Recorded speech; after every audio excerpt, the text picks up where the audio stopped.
Have you ever played a game that you just know has an incredible idea behind it, but it's executed poorly? Well, Arcade Paradise might just take the crown, because for all its retro delights, its beautiful nostalgia, and its promises of letting you run your own arcade emporium, what you soon realise is that Arcade Paradise forces upon you mediocre and stale ideas that take away from its most valuable assets. But Reggie can explain that and more in today's review, so grab yourself a cup of tea and let's have a chat.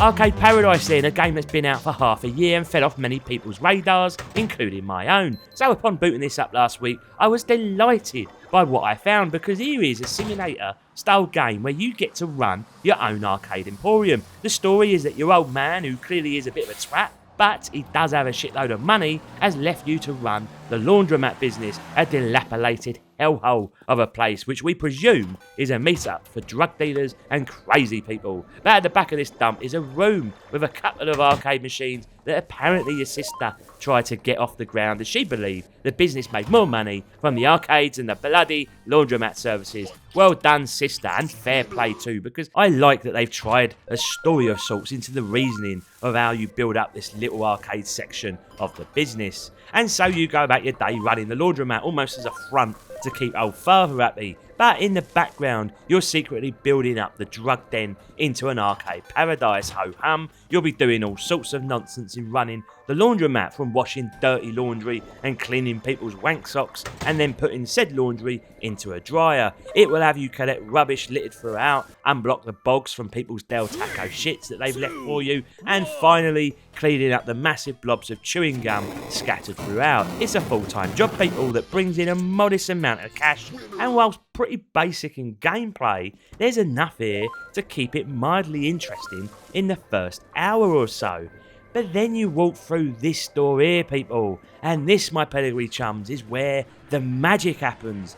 Yes, it's the lovely arcade paradise filled with arcade goodness. Now, Reggie's already got to a point in this footage of upgrading this back room, and so he's bought numerous arcades, but inside you'll be able to place these where you like, along with actually playing them. That's right, kids, each game here is fully playable, and whilst basic, the arcade units all arc back to a classic era without ever breaking any trademark laws. Here, for example, we have Air Ice Hockey, which is a take on Pong, or what about this game, which is Pac-Man with a GTA-esque skin. All the games, while short, have a certain charm, with their own little great soundtracks that harks back to yesteryear, when Reggie was just a wee lad trying to understand why Michelle from his science class was dating Danny Doncaster. And this is when it hits you, people. The biggest issue Reggie has with this game. You hear that beeping sound? Yes, it's your fucking watch telling you to change over Karen's laundry. So you head back into the laundromat, and before long, you're consumed by trivial tasks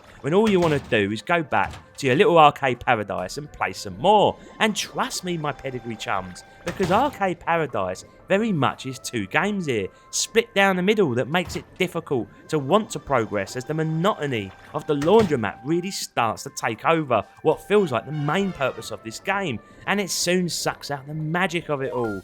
Nosebleed Interactive then have shown us something here which Reggie finds utterly delightful. More so, the potential is what gets me hard in my pants. Imagine being able to mod or buy a DLC for actual arcade machines. I'm thinking classics like The Simpsons or Teenage Mutant Ninja Turtles. Imagine if they were able to do a deal with Sega and actually bring some proper licensed games here and release this as DLC. And it's totally possible too, boys and girls, because Nosebleed Interactive do have DLC, and believe it or not, they have released a machine called Arcade Fury, which is a proper licensed game. You see, the Arcade Emporium is why I'm here. I want to run that, and Nosebleed Interactive should have doubled down on that in a big way. Forget the bloody laundromat, have the whole story of around opening up a little business near a seaside town where you try and grow an arcade. Let me run it that way, where I can play arcade machines, where I have to still tidy up a load of rubbish left by chavs, where I still have to collect coins from operas, but also make me look after the machines through maintenance, worry about vandalism, look at add-ons to my arcade like vending machines and how I might go about advertising the place. Let me think only of my arcade, where I grow it into something spectacular, where the variety of machines is triple of what's on offer here. Instead, what they've done here they've thrown a load of resource and time and pushed out this idea of the bloody laundromat business, where taking out dirty clothes is not fun, where the need to watch a dryer finish up is boring as and where the tasks each morning just destroy any interest you had of growing your arcade. It's a game stuck with an identity crisis, and one where I hope a sequel is made where only the arcade emporium is the centre of attention. Because Reggie wants to be honest here, kids. It ain't just the idea of running an arcade that gets him excited, God no, because graphically, this is one of the nicest simulator games I've seen in recent times, and it just oozes style. You're immediately provided a shot of retro goodness on the opening title screen, with a 90s filter giving that kind of flickering style look that we've all come accustomed to with VHS tapes. And indeed the art style and colour palette is spot on too, with wonderful styled arcade machines with carpet having those little pattern details where you can almost feel the stickiness underneath you. The laundromat has its air filled with the dust, and reflections bounce off from the washing machine doors. Some of it is a bit shit, granted. The exterior of machines, shelving and some assets look low resolution, but Nosebleed Interactive overall did a very good job here in making things look and feel like the early 90s. And what cannot be disputed is their talent in driving home the point of why you are here, because everything is a game of sorts. Throwing the rubbish into a bin requires you to get it on target for bonus cash. Unblocking someone's shit is a mini game that is reminiscent of a beat 'em up, which is also the same for when you clean up the bloody chewing gum. It's fueled throughout with retro style pixel art, even when placing washing in dryers and whatnot. Even the people are sort of retro style VR characters that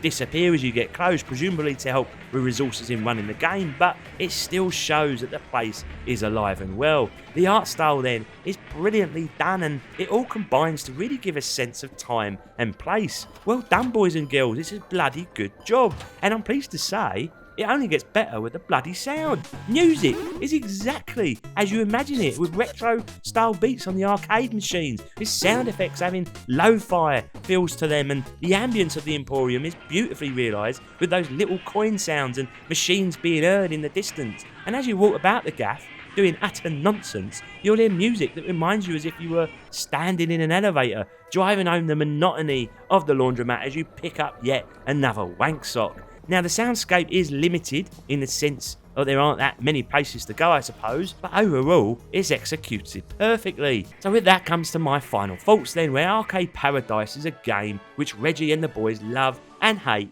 at the same time, and that's because it offers so much potential and promise, and there are moments which are truly enjoyable, but it gets ruined by its own insistence of running the bloody laundromat, which quickly detracts away from the heart of this game. I get why they did it, I get why they went this path, but fundamentally the balance is all wrong, people. Arcade Paradise does deserve your time though, as you'll get consumed by the arcade goodness on offer as you upgrade your laundromat with the eventual ability to take away some of the more mundane tasks. It looks great and sounds great, and could and should have got a higher score than what Reggie is giving it here, but the identity crisis, it's just too much to bear, people. And with that, my lovelies, you have a good day. Speak to you all soon. Reggie out.